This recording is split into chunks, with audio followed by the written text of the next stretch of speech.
கிறிஸ்து இயேசுவுக்குள் பிரியமான hope TV நேயர்களாகிய உங்கள் யாவருக்கும் இயேசு கிறிஸ்துவின் நாமத்தினாலே அன்பின் வாழ்த்துக்களை தெரிவித்துக் கொள்கிறேன். நல்ல அற்புத பாடங்களை நாம் தொடர்ச்சியாக படித்து கொண்டு வருகிறோம். நீங்கள் புசித்திராத வேறொரு ஆகாரம் என்ற தலைப்பின் கீழாக மோசேயை தேவன் சந்தித்த அற்புத விதமான பாடங்களை நாம் தொடர்ச்சியாக படித்து கொண்டு வருகிறோம். தேவன் நம்மை தொடர்ந்து சத்தியத்தில் வழிநடத்தி கொண்டு வராங்க. இந்த நாளிலும் நம்மோடு இணைந்து மோசேயின் அற்புத பாடங்களை நாம் அறிந்திருக்காத, நாம் புசித்திராத வேறொரு ஆகாரத்தை நம்மோடு பகிர்ந்து கொடுக்கும்படியாய் போதகர் மோகன் மனாசே அவர்கள் நம்மோடு இணைந்திருக்கிறார்கள். அவர்களை நிகழ்ச்சியின் சார்பாக மனதார வாழ்த்தி வரவேற்றுக் கொள்வோம். பசர் கர்த்தருக்கு ஸ்தோத்திரம். மீண்டுமாக உங்களை சந்திப்பது மிகுந்த சந்தோஷம். நல்ல பாடங்களை நாம் தொடர்ச்சியாக படித்து கொண்டு வருகிறோம். மோசேயினுடைய வாழ்க்கையிலே முற்செனியினுடைய அனுபவத்தை அற்புத விதமாக நம்ம படித்தோம்.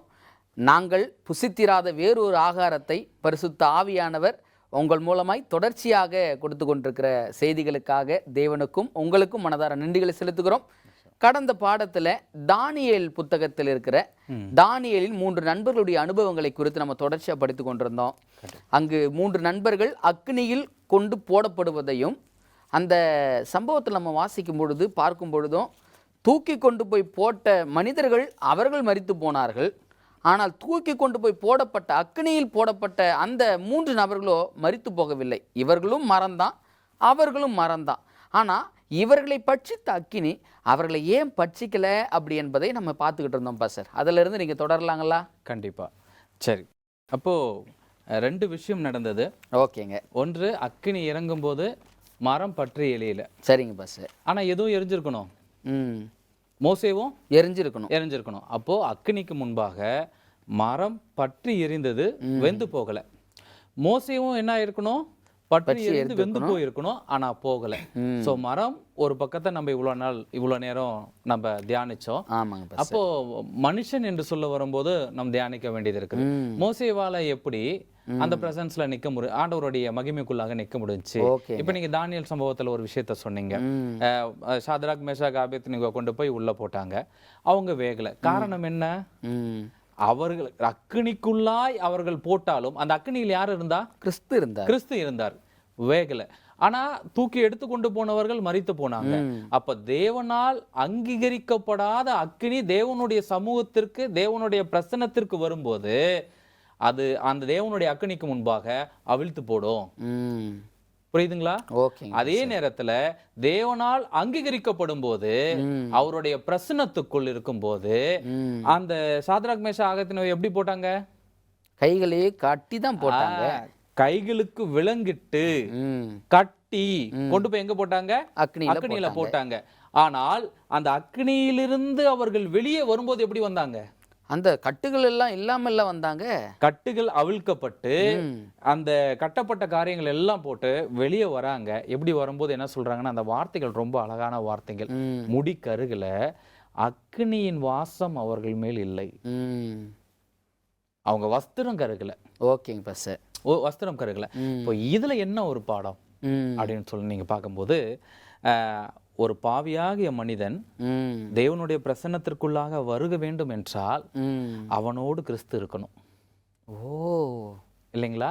அப்ப கிறிஸ்துவை அல்லாமல் ஒருவனை எங்க போக முடியாது? பிதாவின் இடத்துக்கும் போக முடியாது, பரலோகத்துக்கும் போக முடியாது, எதுவும் முடியாது. அப்ப கிறிஸ்து இல்லாம எதுவுமே இல்ல. நீங்கள் பரலோகம் போகணுமா, உங்க பாவம் மன்னிக்கப்பட்டிருக்கணும். நீங்க பரலோகம் போகுமா, நீங்க ரட்சிக்கப்பட்டிருக்கணும். நீங்க பாவத்திலிருந்து மீட்டெடுக்கப்படுமா, உங்களுக்கு ஒரு மீட்பர் தேவைப்படுகிறார். சோ இத்தனையும் எங்கிருந்து தான் வருது? கிறிஸ்துவிடம் இருந்து தான் வருது. அவர் அல்லாமல், அவரே சொல்றார், என்னை அல்லாமல் உங்களால் ஒன்றும் செய்யக்கூடாது, முடியாது. அப்ப இந்த விஷயத்திலையும் பார்க்கும்போது இந்த முச்செடியின் அனுபவம் நமக்கான பாடத்தை, இப்ப அவங்களுக்கான சம்பவம் அந்த அடையாளம் நமக்கு பாடமா இருந்தது. பட் நமக்கான பாடமும் அவங்களுக்கும் அந்த பாடமா இருந்தது. இன்னைக்கு நாம புரிஞ்சுக்கிறோம், இது அவங்களும் புரிஞ்சுக்கிட்டு இருக்கணும். இது நம்மளுடைய விசுவாசம். இப்ப இந்த இடத்துல பாருங்க, கொண்டு போய் போட்டாங்க. உள்ள இருந்து வெளியில வரும்போது கட்டுகள் எதுவும் இல்ல, கருகின வாசம் இல்ல, முடி கருகல, அந்த சால்வை பற்றி எரியலங்கிறாங்க. அப்ப கிறிஸ்துவின் பிரசன்னத்திற்குள்ளாய் ஒரு பாவி கடந்து வருவான என்றால், தேவனால் அவன் அங்கீகரிக்கப்படுவான என்றால், முதலாவது அவன் கட்டுகள் அவிழ்க்கப்படும். அவன் விடுதலையாக்கப்பட்டான். கட்டப்பட்ட சிறைதானே. ஆமாங்க. அவன் வெளியே வரும்போது என்ன பண்ணா? விடுதலையாய் வந்தார்கள். விடுதலையாக்கப்படுகிறான். அதே கிறிஸ்துவுக்குள் இருக்கும்போது அவன் விடுதலையாக்க மட்டும் படுவதில்லை, தேவனுடைய பரிசுத்தத்தினாலும் அவன் முடிசூட்டப்படுகிறான். ஓகேங்க. அடுத்தது, அந்த சால்வை வேகலையா அப்படின்னா, தேவனுக்குள் ஒருவன் இருக்கிறான் என்றால் அந்த நீதியாகிய கிறிஸ்து அவனுடைய அந்த சால்வையை பாதுகாக்கிறார். சால்வை எதுக்கு அடையாளம்? ஏசாயா 61:10 நம்ம வாசிக்கும் போது, அவர் எனக்கு ரட்சிப்பின் வஸ்திரத்தையும் நீதியின் சால்வையும் கொடுத்திருக்கிறார். அந்த சால்வை கருகலையா? தேவனுக்கு முன்பாக அவருடைய நீதி இவர்களிடத்தில் இருந்ததுங்கிறதா அந்த சால்வை கருகாமல் வெளியே வந்ததுக்கு நம்ம பார்க்க முடியும். எந்த ஒரு பாவியும் தன்னைத்தானே ஒரு நீதிமானா, ஒரு சுயநீதியுள்ளதா இருக்க முடியாது, தவிர நீதிமானா மாற்ற முடியும். அப்ப நீதி எங்க இருக்கு? கிறிஸ்துவிடம் இருக்கிறது. பாவிகளை ஆண்டவர் மன்னிக்கிறவரோடு அவருடைய வேலையை நிக்கல, நீதிமானாயாக்குகிறார். ஓகேங்க. இப்போ அதே இந்த கான்செப்ட் தான் மோசே அங்க நின்னாலும் வெந்து போகாததுக்கு காரணம். ஒரு அழகான வசனம் இருக்கு, நம்ம வாசிக்கணுமா? ஏசாயாவின் புத்தகம், சரிங்க, 43ஆம் அதிகாரம் 2வது வசனம். ஏசாயா 43ஆம் அதிகாரம் 2வது வசனம்.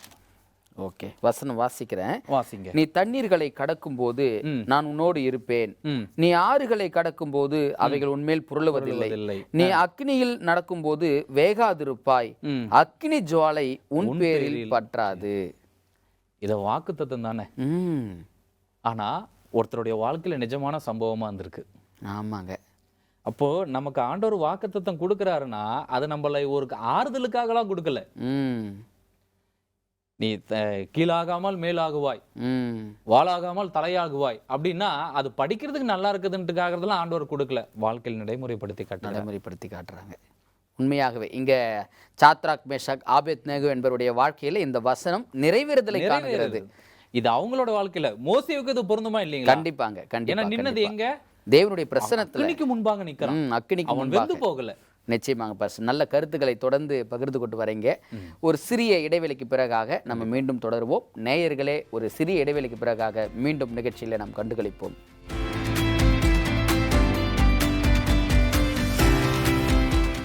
நேயர்களே, மீண்டும் ஒரு இடைவெளிக்கு பிறகாக நாம் சத்தியத்தை படிக்கும்படியாய் கடந்து வருவோம். பாஸ்டர், நல்ல அற்புதமான காரியங்களை தொடர்ச்சியாக நம்ம படித்து கொண்டிருக்கிறோம். தானியேல் புத்தகத்தில் தானியேலுடைய 3 நண்பர்களுடைய அனுபவங்களை நாம் பார்க்கும் விதமாக பார்க்க முடிந்தது. இங்கேயும் இவர்கள் அக்கினிக்குள்ளாக இருந்தார்கள், மோசேயும் அங்கு அக்கினிக்கு முன்பதாக நின்றார். இவர்கள் அக்கினிக்குள்ளாக இருந்தாலும் இவர்கள் வேகாதிருந்தார்கள். மோசையும் அக்கினிக்கு முன்பதாக நின்றாலும் அவரும் வேகாம இருந்தார். ஸோ அதனுடைய ஆழத்தன்மையான சத்தியத்தை ஆராய்ந்து பார்க்கும் பொழுது இங்க தானியேலுடைய 3 நண்பர்களோடு கிறிஸ்துவனுடைய பிரசன்னம் இருந்தது, அவர்கள் வெந்து போகவில்லை. அங்கேயும் மோசைக்கு முன்பதாக தேவனுடைய பிரசன்னம் இருந்தபடியினால அவர் என்ன பண்ணலன்னா வெந்து போகவில்லை, அக்கினி அவரை பட்சிக்கவில்லை என்று சொல்லி பார்க்குறாங்க.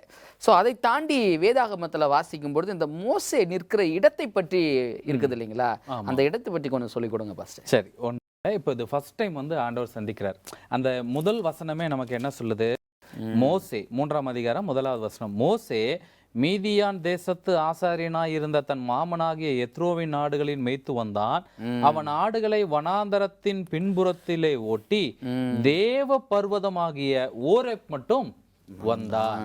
சரி, அப்போ இந்த இடத்தில் ஆண்டவர் முதலாக மோசேவை சந்திக்கும் போது அந்த இடம் பரிசுத்தமானதுன்னு சொல்றாரு. ஆமாங்க. அந்த முதல் சந்திப்பில் பரிசுத்தமாக்கப்பட்ட இடம் அதோட முடிஞ்சிருச்சா? இல்லைங்க. அப்போ 12வது வசனத்தை வாசிங்க. எந்த இடத்தில் தேவன் மோசேவை சந்தித்தாரோ, தனியா சந்தித்தாரோ, ஒரு பெரிய வார்த்தை சொல்றார். என்ன வார்த்தை வாசிச்சோமே?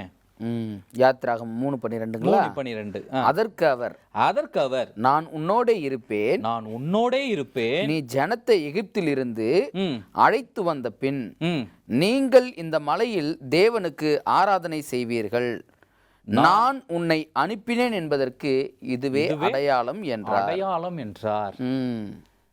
அப்போ இந்த இடத்துல ஆண்டவர் சொல்றாரு, நிக்கிற இடம் பரிசுத்தமானது, ஏன்னா அவருடைய மகிமை இறங்கி இருக்கிறது. நிச்சயமா. பட் உங்ககிட்ட பேசுறது நான் சொன்னதை நிறைவேற்றுப்பாங்கிறத எங்க நிரூபிப்பாரா?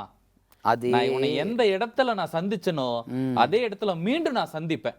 எப்படின்னா உன்னை நான் தனியா சந்திச்சேன், அடுத்த முறை உன்னை நான் சந்திக்கும் போது ஜனங்களோடு நீ கொண்டு வந்து இந்த இடத்துல நின்று எனக்கு ஆராதனை செய்வ. புரியுதுங்களா? அப்ப பரிசுத்தம் என்பது ஏதோ ஒரு முறை வந்துட்டு போற அனுபவம் கிடையவே கிடையாது. புரியுதுங்களா? அப்போ நம்மளுடைய வாழ்க்கையிலையும் தேவன் பரிசுத்தம் பண்ண அழைக்கிறார். பவுல் எழுதும்போது கொரிந்து சபைகளுக்குள்ளே பரிசுத்தம் ஆக்கப்பட்டவர்களும் பரிசுத்தம் ஆகும்படி அழைக்கப்பட்டவர்களும் ஆகிய. அப்போ பரிசுத்தம் என்பது தேவனுடைய தன்மையை வெளிப்படுத்துறது. ஓகேங்க. அந்த பரிசுத்தத்துல ஆண்டவருடைய குணம் இருக்குது, வல்லமை இருக்குது, வாக்குத்தத்தம் இருக்குது, எல்லாம் இருக்குது. ஸோ இந்த இடம் மீண்டும் சந்திக்கிறது. சரி, அப்படி மீண்டும் சந்திச்ச இடத்துல நடந்த சம்பவங்கள் என்னவா இருக்கும்? மீண்டும் சந்தித்த இடங்கள்ல ஆண்டவர் சொன்னது போல் ஆராதனை அப்படின்ற காரியங்கள், அதை தாண்டி இன்னும் அந்த அதிகாரத்தை நம்ம வாசிக்கும் பொழுது அங்க நடக்கிற சில சம்பவங்கள், அந்த பகுதிக்கு அந்த பரிசுத்தமான இடத்திற்கு பேர் என்ன சொல்லப்படுது அப்படின்னா ஓரேப் அப்படின்னு பயன்படுத்தப்படுது. இந்த ஓரேப்ல வேற என்னென்ன காரியங்கள் நடந்திருக்குது, அதை கொஞ்சம் பகிர்ந்துக்க முடியுங்களா நீங்க? சரி, நல்லது. இப்ப இந்த ஓரேப் வந்து பாத்தீங்கன்னா ஆண்டவர் ஆராதனை செய்யும்படி தெரிந்து கொண்டார். இரண்டாவது இதே இடத்துல இன்னொரு சம்பவமும் நடந்துச்சு. அப்படிங்களா? ஆமா, என்ன சம்பவம் வாசிங்கள? யாத்திராகமம் 17ஆம் அதிகாரம். யாத்திராகமம் 17ஆம் அதிகாரத்துல ஆண்டவர் வந்து 6வது வசனம், 6வது வாக்கியம். சரி, அங்கே ஓரேப்பிலே நான் உனக்கு முன்பாக கண்மலையின் மேல் நிற்பேன், நீ அந்த கண்மலையை அடி, அப்பொழுது ஜனங்கள் குடிக்க அதிலிருந்து தண்ணீர் புறப்படும் என்றார்.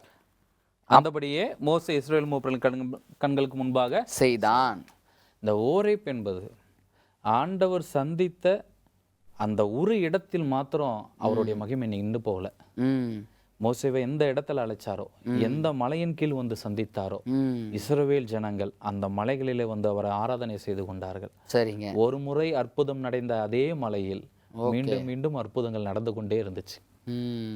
வாழ்க்கையில் நம்ம கிறிஸ்துவ வாழ்க்கையில் ஒரு முறை பரிசுத்தத்திற்கென்று அழைக்கப்பட்டவர்கள் ஆண்டவருடைய பரிசுத்தத்திற்குள்ளாக வந்து நிற்கும் பொழுது அவர்கள் பரிசுத்தத்தின் மேலும் பரிசுத்தம் அடைகிறவர்களாய் இருக்கிறார்கள் சொல்ல வரீங்க.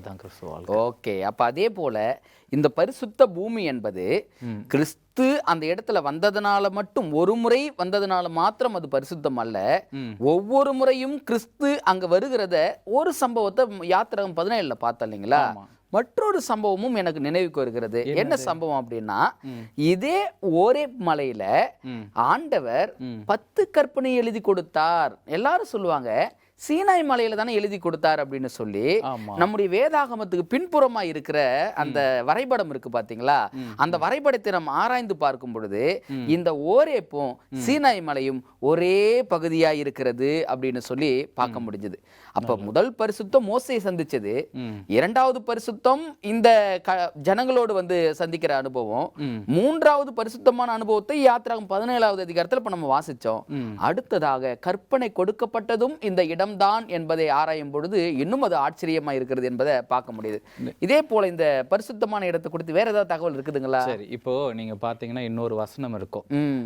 ஆண்டவர் சொல்ல, சீனாயில ஆண்டவர் கற்பனை கொடுக்கும் போது மோசே சொல்வாரு, ஆமாங்க, 1000 பரிசுத்தவான்களுடைய அவர் வெளிப்பட்டார், அவருடைய கரங்கத்திலிருந்து அக்னிமயமான பிரமாணம் வெளிப்பட்டது அப்படின்னு அந்த வசனம் துவங்கும் போது இப்படி சொல்லும், அவர் சீனாயில் எழுந்தருளி சேயீரில் உதயமானார், பாரான் வரைக்கும் பிரகாசித்தார். ஓகேங்க. அவருடைய கரத்திலிருந்து அக்னிமயமான பிரமாணம். இப்போ பிரமாணம் எங்க கிடைச்சது? சீனாயா, பாரானா, சேயீரா? சீனாய். அப்ப இது என்னன்னா, இந்த ஓரேப் என்பதும் இப்ப நீங்க சொன்னீங்களே சீனாய், ஆமாங்க, இப்போ நம்ம ஒரு இது மேற்கு தொடர்ச்சி மலையை நம்ம பார்த்திருப்போம். ஆமாங்க, சரிங்களா? மேற்கு தொடர்ச்சி மலைனா அந்த மலை துவங்குறதுல இருந்து அது முடிகிற வரைக்கும் இருக்கிற அத்தனை குன்றுகளையும் மலைகளையும் என்ன சொல்லுவாங்கன்னா மேற்கு தொடர்ச்சி மலைகள் சொல்லுவாங்க. பட் அதுல ஏற்காடு ஒரு மலை, கஞ்சமலை ஒரு மலை, சேலத்தில் இருக்கிறதுனால நான் சொல்றீங்க. அப்போ அந்த டோட்டலா அதுக்கு என்ன பேரு? மேற்கு தொடர்ச்சி மலை தான். பட் நீங்க போனா ஏற்காடு போலாம், கஞ்சமலைக்கு போலாம். புரியுதுங்களா? புரியுது. அதே போல ஓரேப் என்பதும் சீனா என்பதும் ஒரு பெரிய மலை தொடர்ச்சி. அதுல ஒரு பகுதியில தான் ஆண்டவர் இறங்குறாரு. அந்த பிரகாசம் ஒரு பக்கம் சேயீரிலுக்கு வரைக்கும், இன்னொரு பக்கம் பாரான் வரைக்கும் பிரகாசித்தது. சோ ஓரேப் என்பது ஒரே ஒரு இடத்துல இல்ல, அது அப்படியே இருக்கிற தேவனுடைய மகிமை ஒரு இடம் சொல்வது அதை சுற்றி இருக்கிறத பார்க்க முடியும் நம்ம. அப்ப அதனால அது பரிசுத்த பூமி. தேவன் இறங்கினபடியினால, தேவன் சந்திக்கிறபடியினால அது பரிசுத்த பூமியா இருக்கிறது என்பது, அந்த பரிசுத்த மகனுடைய அனுபவமும் அங்க கிடைக்கிறது என்பதையும் நம்ம தொடர்ச்சியாய் பார்த்து கொண்டிருக்கிறோம். நல்ல அற்புதமான காரியங்களை நம்ம தொடர்ச்சியாக இந்த முற்செடியின் அனுபவத்திலிருந்தே நம்ம பார்த்தது போல இந்த பரிசுத்தமான பூமி, இந்த பரிசுத்த இடத்திலும் இருந்தும் அநேக பாடங்கள் நம்ம தொடர்ச்சியாக படித்து கொண்டிருக்கிறோம். ஒரு சிறிய இடைவெளிக்குள்ளாக நம்ம கடந்து போவோம். இடைவெளிக்கு பிறகாக மீண்டும் நம்ம பாடங்களை படிப்போங்க. நேயர்களே, ஒரு சிறிய இடைவெளிக்கு பிறகாக மீண்டும் நாம் பாடத்தை படிப்போம்.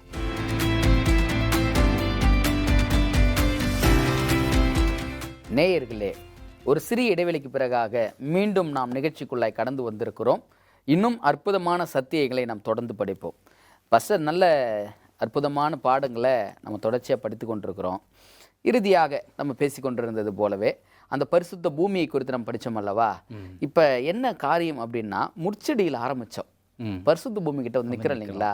அதை மீண்டும் ஒரு முறை நம்ம திருப்பி பார்த்து அதில் இருக்கிற இன்னும் ஆழமான அனுபவங்களை அறிந்து கொள்ள வேண்டும் என்று ஆசிக்கிறேன். நீங்கள் நேயர்களுக்காகவும் எங்களுக்காகவும் மீண்டும் ஒரு முறை அதை நீங்கள் சொல்லிக் கொடுக்க முடியுங்களா? சரி. இப்போது இந்த சம்பவம், இந்த அடையாளம் நமக்கு ஒரு தூதை கொடுத்துருச்சு. ஆமாம். அந்த தூது ஆண்டவர் வாய் வழியாக சொல்லியிருந்தாலும் அந்த அடையாளம் மோசேவுக்கு எல்லாவற்றையும் உணர்த்தி இருக்கும். ஓகே, தேவன் எதற்காக வந்தார்னு. இப்போ இங்கே பார்க்கும்போது இந்த செய்தி எதோட நிற்குது? எகிப்தின் அடிமைத்தனத்திலிருந்து ஜனங்களை மீட்டு கொண்டு போய் ஒரு ஆசீர்வாதத்தின், அதாவது வாக்குத்தத்தத்தின் தேசமாகிய கானானில் கொண்டு போய் சேர்ப்பதற்காக நான் இறங்கி இருக்கிறேன் அந்த தூது அப்படி சொல்லப்பட்டிருக்கிறது. இப்ப பாருங்க, அடிமைத்தனத்துக்குள்ளாய் இருந்து மீட்டெடுத்தவர்களை தேவன் தமக்கென்று தெரிந்து கொண்டு அவர்களுக்கு முற்பிதாக்களுக்கு ஆணையிட்ட அந்த வாக்குத்தத்தத்தின் நிறைவேற்றும் பொருட்டு அவர்களை மீட்டு கொண்டார். அவர்களுக்கு கானானை கொடுப்பேன் என்று சொல்லி அந்த கானானுக்குள்ள கூட்டிட்டு போய் வைக்கிறார். இப்போ இந்த சம்பவம் எகிப்தில் துவங்கி கானானில் முடிவதாக மட்டும்தான் நம்ம பார்க்கிறோம். ஆமா, அப்படித்தானே வாக்கியங்களை நம்ம வாசிக்க முடியுது. இல்ல, அப்ப அதுல என்ன வேற என்ன ரகசியம் இருக்குது? அதை நான் சொல்லல, வேதம் சொல்றத வாசிப்போமா? அதே யாத்திரையாகமம் 15ஆம் அதிகாரம் போங்க. ஓகே, யாத்திராகமம் 15வது அதிகாரம் 13வது வாக்கியங்களா? நான் வாசிக்கிட்டுங்களா? வாசிங்க. நீர் மீட்டு கொண்ட இந்த ஜனங்களை உமது கிருபையினாலே அழைத்து வந்தீர், உம்முடைய பரிசுத்த வாசஸ்தலத்துக்கு நேராக அவர்களை உமது பலத்தினால் வழி நடத்தினீர். சரி, 13 என்ன சொல்லுது? ஆண்டவர் அந்த வார்த்தையின் அடிப்படையில் வாசிங்க. நீர் மீட்டு கொண்ட இந்த ஜனங்களை உமது கிருபையினாலே அழைத்து வந்தீர். ஆமா, உம்முடைய பரிசுத்த வாசஸ்தலத்துக்கு நேராக. எங்க அது பரிசுத்த வாசஸ்தலம்? பரலோகங்களா?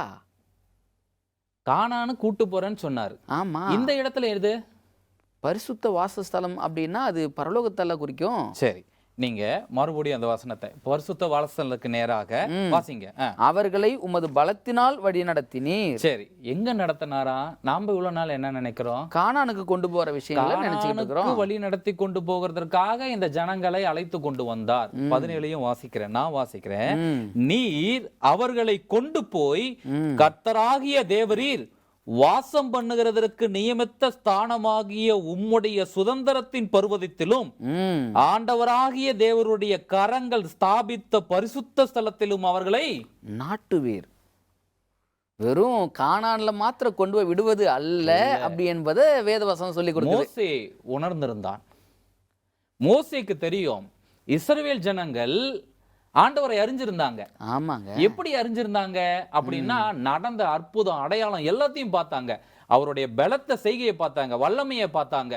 இதையெல்லாம் பார்த்த அவங்க ஆண்டவரை விசுவாசிச்சாங்க. ஆனா மோசே பார்த்த விதமாய் ஆண்டவரை இஸ்ரவேல் ஜனங்கள் பார்க்கல. ஆண்டவர் சொல்றாரு, மோசே தேவனுடைய வழியை அறிந்திருந்தான். ஓகே, நீங்க சொன்னது போல இஸ்ரவேல் ஜனங்களை அடிமதனத்திலிருந்து வெளியே கொண்டு வருவது ஏதோ கானான் தேசத்தை சுதந்திரிப்பதற்காக மாத்திரமே என்று சொல்லி பல நேரம் நம்ம புரிஞ்சு வைத்திருந்தோம். ஆனால் வசனங்களை வாசிக்கும் பொழுது தெரியுது, வெறும் கானானில் கொண்டு போய் விடுவது மாத்திரம் கடமை அல்ல, அவர்களை எங்க கொண்டு போய் நாட்டுவீர் என்பதை சொல்றாங்க. அந்த வார்த்தை எனக்கு இன்னும் அற்புதத்தை கொடுக்குது.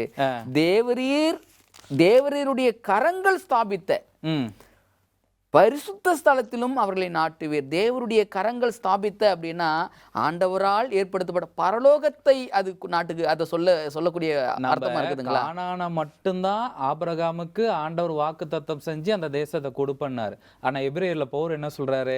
இவர்களை பற்றி எல்லாம் சொல்லிவிட்டு அவர்களை அந்நியரும் பரதேசிகளும் என்று அறிக்கையிட்டு எபிரேயர் 11ஆம் அதிகாரம் 13ல சொல்லப்படுது. ஆபிரகாம் எல்லாத்தையும் சொல்லிட்டு சொல்றாரு, இவர்கள் எல்லோரும் வாக்குத்தத்தம் பண்ணப்பட்டவைகளை அடையாமல் தூரத்திலே அவைகளை கண்டு நம்பி அணைத்து கொண்டு பூமியின் மேல் தங்களை அந்நியரும் பரதேசிகளும் என்று அறிக்கையிட்டு விசுவாசத்தோட மரித்து போனார்கள். இப்படி அறிக்கையிடுகிறவர்கள் சுயதேசத்தை நாடி போகிறோம் என்று தெரியப்படுத்துகிறார்கள். சொல்லிட்டு 16ல அவர் சொல்றாரு, அதையல்ல, சுயதேசம்னா எது? எந்த அதையல்ல, அதிலும் மேன்மையான பரம தேசத்தையே விரும்பினார்கள். ஆகையால் தேவன் அவர்களுடைய தேவன் எனப்பட வெட்கப்படுகிறதில்லை, அவர்களுக்கு ஒரு நகரத்தை ஆயத்த பண்ணினார். அற்புதமான வாக்கியம் பாஸ்டர். இஸ்ரவேல் ஜனங்களை எகிப்தில் அடிமைத்தகத்திலிருந்து கொண்டு போய் கானான் கூட சேர்க்கிறது மட்டும்தான் ஆண்டவருடைய வேலை அல்ல. அந்த ஜனங்களை எங்க வரைக்கும் கூட்டிட்டு போகணும்னு சொன்னாரா? பரலோகம் வரைக்கும் கூட்டிட்டு போவேன். உண்மையாக பாஸ்டர், நீங்கள் புசித்திராத வேறொரு ஆகாரம் அப்படின்னு தலைப்பு வச்சிருக்கிறோம். உண்மையாகவே இந்த இஸ்ரவேல் ஜனங்கள் கானானுக்கு அவர்களை கொண்டு போய் சேர்ப்பது மாத்திரம்தான் கடமை என்று இவ்வளவு நாளா புரிஞ்சு வச்சிருந்தோம். ஆனால் இன்னைக்கு சத்தியத்தை ஆராயும் போது தெரிகிறது, இஸ்ரவேல் ஜனங்களை கானான் மாத்திரமல்ல, அவர்களை அங்க பரலோக ராஜ்யத்திலும் கொண்டு போய் சேர்ப்பதற்கான அந்த காரியங்களை தேவன் ஏற்கனவே மோசேயின் மூலமாக ஏற்படுத்தியிருக்கிறார் என்பதையும் நம்மால் புரிந்து கொள்ள முடியுதுங்க பாஸ்டர். கண்டிப்பா. இப்ப நமக்கும் இதுல என்ன பாடம்? ஓகேங்க, இதுல நமக்கு என்ன பாடம்? அவங்களுக்கு கானான் என்றால் உங்களுக்கு எனக்கும் அந்த பரம கானான். சரிங்களா? அப்போ நம்மையும் ஆண்டவர் அடிமைத்தனத்திலிருந்து மீட்டெடுத்து வெறுமன ஆசீர்வாதத்தோடு மட்டும் நிறுத்தி வைக்கல. எதற்காக மீட்டெடுக்கிறார்? பரலோகத்தில் கொண்டு போய் சேர்ப்பதற்கு. தேவரீர் வாசம் செய்கிற ஸ்தலம் அது எப்படி? அவர் கரங்களினால் கட்டப்பட்டதான். ஆமாங்க, ஆமா. அந்த தேசத்தை நோக்கி ஆபிரகாம் விசுவாசித்தான். அந்த தேசத்தை நோக்கி நடந்தா நாமும் அப்படிதான் நடக்கணும். நிச்சயமாங்க பாஸ். நல்ல அற்புதமான சத்தியத்தை இந்த அனுபவத்தின் மூலமாக ஆண்டவர் நம்மோடு பகிர்ந்து கொடுத்தார். தேவன் உங்கள் மூலமாய் பேசிய வார்த்தைகளுக்காக உங்களுக்கு மனமார்ந்த நன்றி. நேயர்களே, நல்ல அற்புதமான பாடங்களை இந்த சம்பவத்தின் மூலமாக நாம் புரிந்து கொண்டோம்.